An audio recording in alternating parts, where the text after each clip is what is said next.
The Broken Promise: Why Education Alone Fails Black Professionals.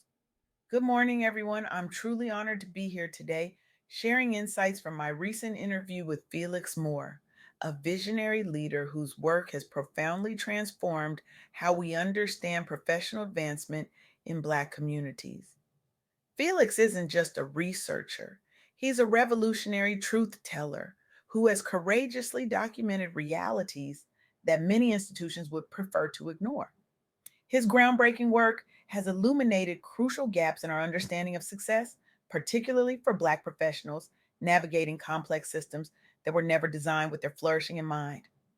Through his relentless pursuit of truth and justice, Felix has created pathways where none existed before, challenging entrenched power structures while simultaneously building bridges of opportunity. We've all heard it before. The promise that echoes through graduation ceremonies and career counseling sessions across America: get your education, work hard, success will follow. It's a comforting narrative, isn't it? Simple, linear, predictable.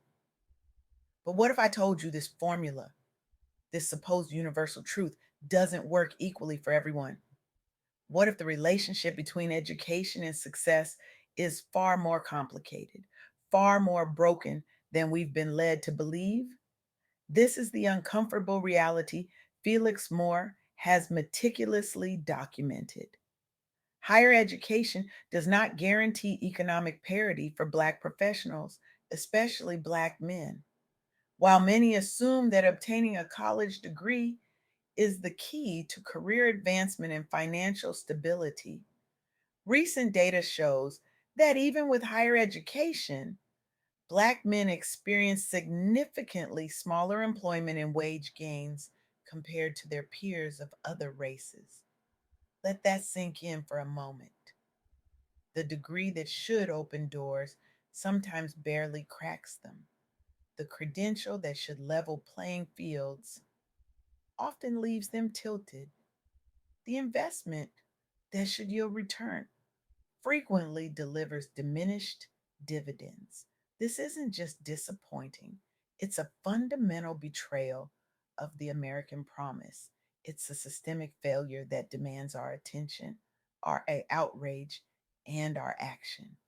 Now, I want to be clear about something. This talk isn't about abandoning education. Education remains vitally important, but it is about expanding our understanding of what creates true professional fulfillment and economic security for Black professionals.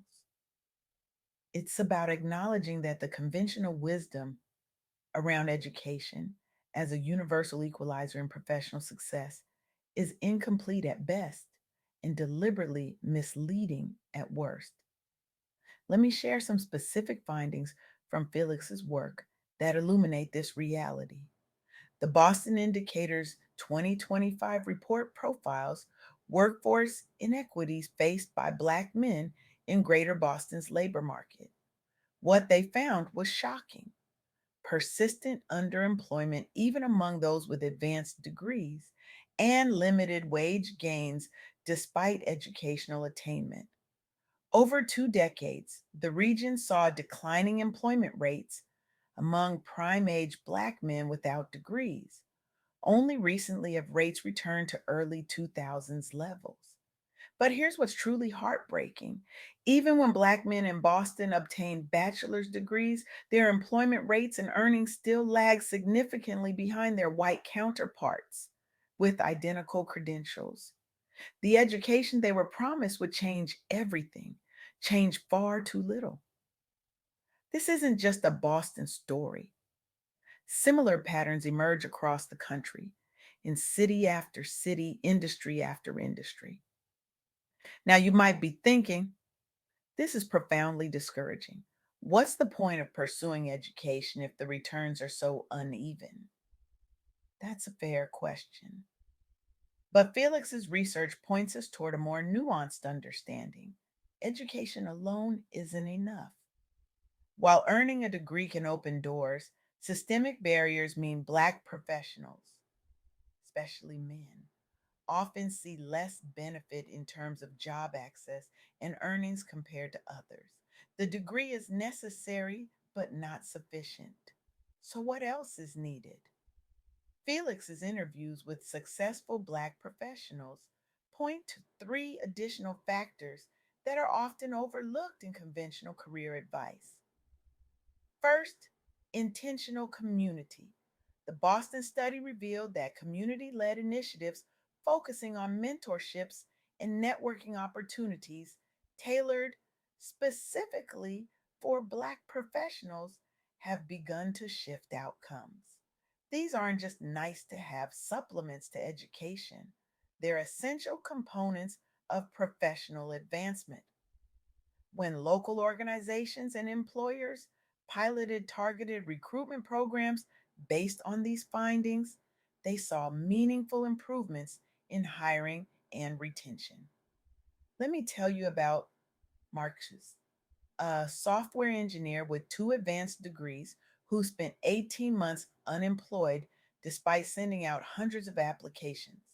What finally changed his situation wasn't another certification or more education. It was connecting with a Black professional network that provided not just job leads, but also mentorship on navigating predominantly white workplaces. Within 2 months of joining this community, Marcus had three job offers. His education got him in the door for interviews, but it was community knowledge that helped him cross the threshold to employment. The power of community extends beyond individual careers into entrepreneurship as well. This brings me to the second key insight from Felix's work. Resilience leads to breakthrough. Despite historic disparities, Black owned businesses are now seeing double-digit revenue growth, demonstrating the power of persistence and community support in overcoming entrenched obstacles. The National Minority Supplier Development Council's Economic Impact Report documents recent successes among certified minority owned businesses, including those owned by African Americans, in overcoming revenue disparities. For generations, a historic lack of access to capital markets and major supply chains stifled growth opportunities. But through certification programs connecting minority entrepreneurs with major corporate buyers and advocacy efforts raising public awareness about supplier diversity's benefits, we're seeing remarkable progress. NMSDC certified Black businesses have experienced double digit revenue increases between 2022 and 2024. This organization, founded amid civil rights era demands for economic inclusion, has grown into a national network supporting tens of thousands of minority business enterprises. They're making measurable progress toward a $1 trillion annual MBE revenue goal, setting new benchmarks nationally while encouraging corporations across industries toward more equitable procurement practices. This success didn't come from education alone. It came from persistence in the face of rejection, from community building when doors remained closed, from reimagining pathways when traditional routes proved inaccessible. Consider the story of Tanya, who launched her tech company after being passed over for promotion 7 times, despite outperforming her colleagues. When traditional venture capital wasn't accessible, she turned to community funding and supplier diversity programs. Today, her company employs 30 people and has contracts with three Fortune 500 companies. Her MBA helped, certainly, but it was her resilience and community connections that transformed possibility into reality. The third insight Felix emphasized in our interview is perhaps the most overlooked. Mental health matters. The entrepreneurial journey is uniquely stressful for Black founders who face both typical business pressures and additional challenges related to representation. A global survey conducted by Founder Reports explored entrepreneur mental health across demographics, including insights specific to underrepresented groups like African Americans. Entrepreneurs reported high stress due not just to workload, but also isolation stemming from underrepresentation, with only 1.8% of respondents identified as African American. What made a difference?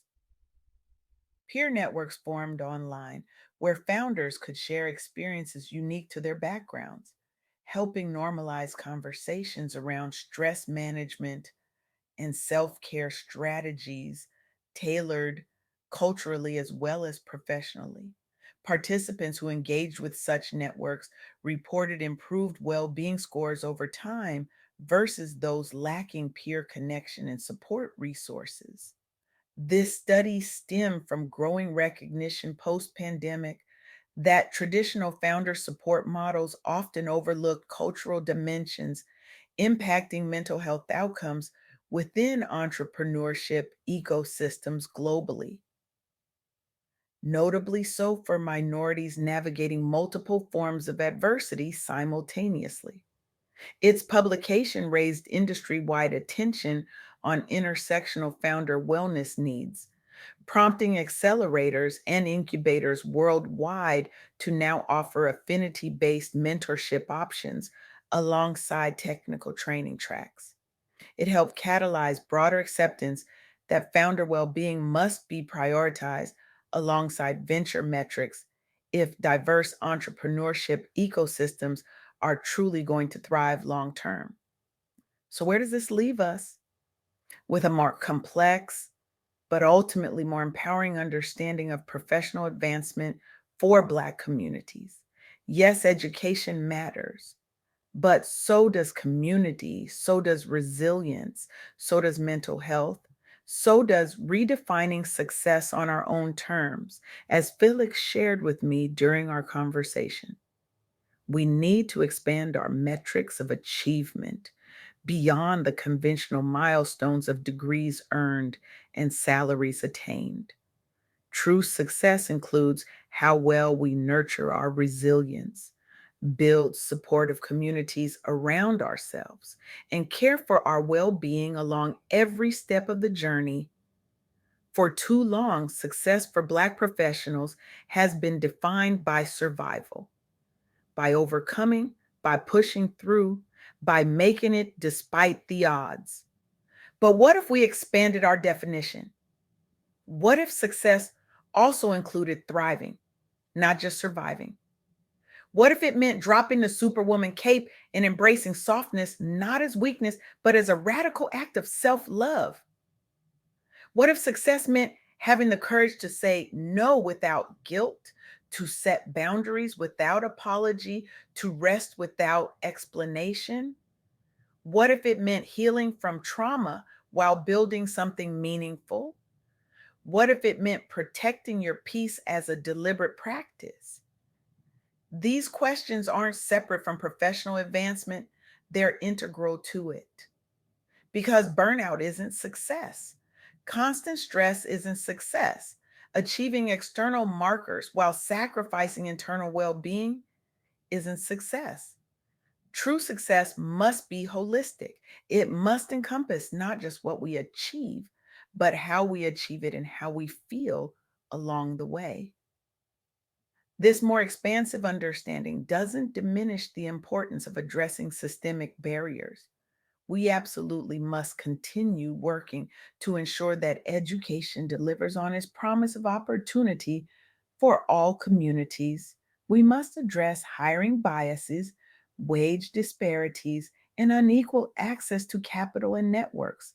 But the time for passive waiting is over. The time for accepting broken promises is done. Today, I challenge each of you to become active participants in rewriting this narrative. If you're an employer, examine your hiring and promotion practices. Are you truly valuing the education and skills of all candidates equally? Are you creating mentorship opportunities that address historical disparities. If you're an educator, how are you preparing students not just with knowledge, but with the community connections and resilience tools they'll need in a world where their credentials may be undervalued? If you're a Black professional navigating these challenges right now, know this: your worth is not determined by systems that were designed to undervalue you. Your success is not limited by conventional definitions that never included your full humanity. And to everyone listening, I challenge you to expand your definition of success for yourself and for others. How might your own journey change if you measure success not just by titles or income, but also by how well you nurture your resilience, build supportive communities around yourself, and care for your well being along every step? The broken promise of education isn't the end of our story, it's the beginning of a new one, where we create systems that truly value all people, where we define success on our own terms, and where we build communities that support each person's full flourishing. The future of professional advancement isn't just about getting more degrees. It's about demanding that those degrees be valued equally. It's about creating new pathways when old ones are blocked. It's about redefining success itself. This is our challenge. This is our opportunity. This is our responsibility. Thank you.